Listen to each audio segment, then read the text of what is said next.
Bonjour à tous, ici Thomas Montigny à l'Info C'est Beau.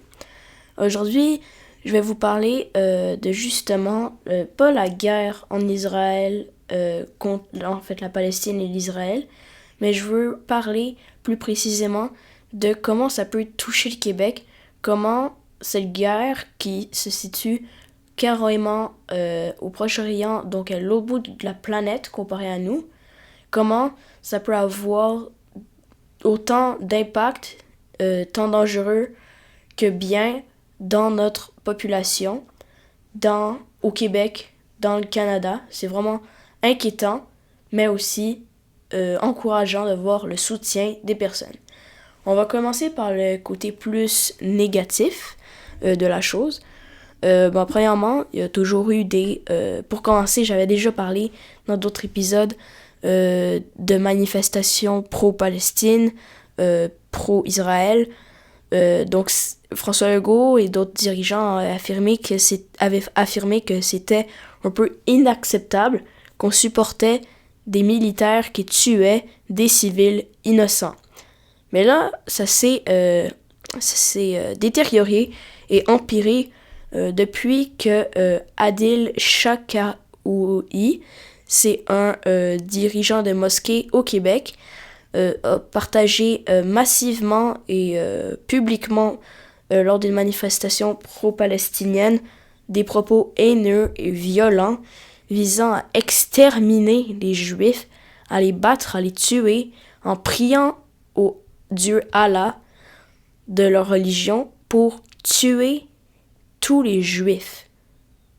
Réalisez-vous à quel point c'est important, genre, tu veux quasiment exterminer un peuple seulement à cause de sa religion. Et c'est de la même côté des Juifs, là. Le premier ministre de l'Israël, a affirmé vouloir écraser le Hamas, mais par tous les moyens.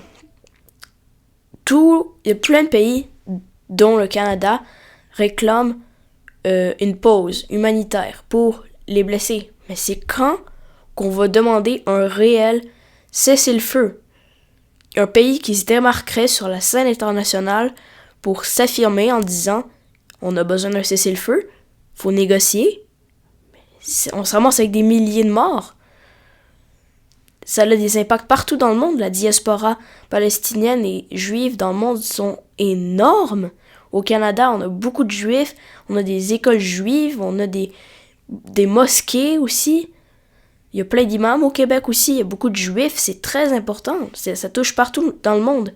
Et c'est justement pourquoi récemment, il y a eu des coups de fusil qui se sont fait entendre et qui ont été tirés en direction d'écoles juives au Québec. Donc, c'est des gens qui ont eu vraiment l'intention de tirer vers des écoles juives ou que des enfants juifs. Je trouve que ça n'a pas de sens. Puis c'est la même chose de l'autre côté. Pour les juifs, il y a tant de choses. Les deux côtés sont coupables. Les deux religions sont coupables. Chacun a leur tort. On peut pas dire que c'est tout noir ou tout blanc, là. C'est vraiment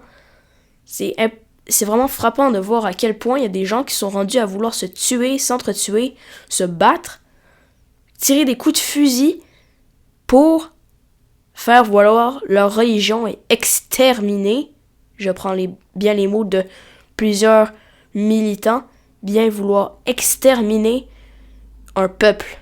Genre, ça s'est pas vu souvent dans l'histoire, mais je trouve que c'est vraiment bizarre et inquiétant qu'on fait face à ça en 2023. On s'entend, on est en 2023 et on fait face à deux guerres majeures en Ukraine et en Russie et l'Israël et le Hamas. C'est vraiment inquiétant. Et justement, à l'université Concordia à Montréal, une université anglophone, il y a eu plusieurs personnes qui se sont battues, qui se sont sacrées après, qui se sont chamboulées. Ça a été vraiment un événement traumatisant pour plusieurs. Juste parce que il y a Concordia, McGill, Bishop, c'est des universités anglophones au Québec qui vont vraiment recruter des élèves à l'étranger, mais justement quand je parlais de la diaspora juive et palestinienne qui sont très fortes au Québec, au Canada et dans le monde. Mais justement, c'est ça qui s'est passé.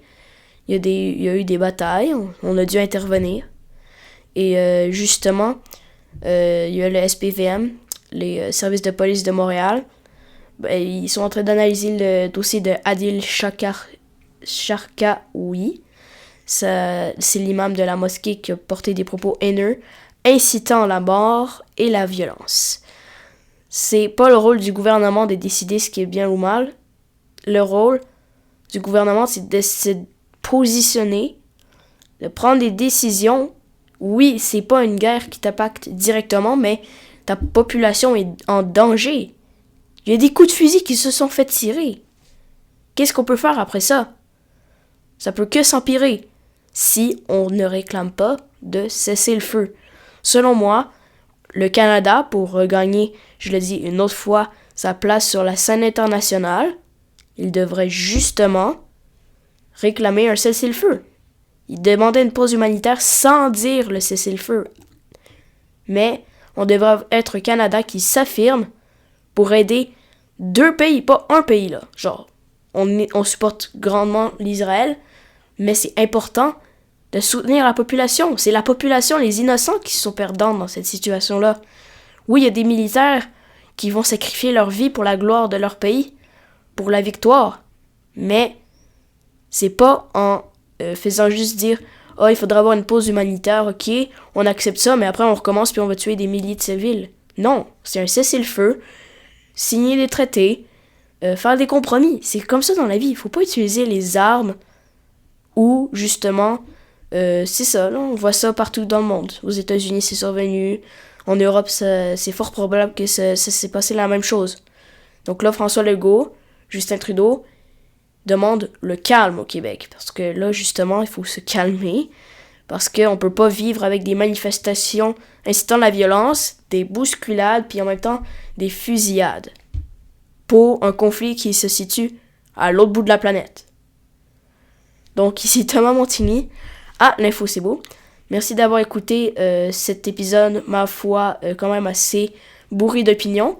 Mais c'est juste parce que hier, aujourd'hui, avant-hier, je vois vraiment beaucoup d'événements chamboulants qui incitent la violence, la haine et la bagarre. Ça me touche vraiment beaucoup. Et merci d'avoir écouté. Ici Thomas Montigny à l'Info C'est Beau.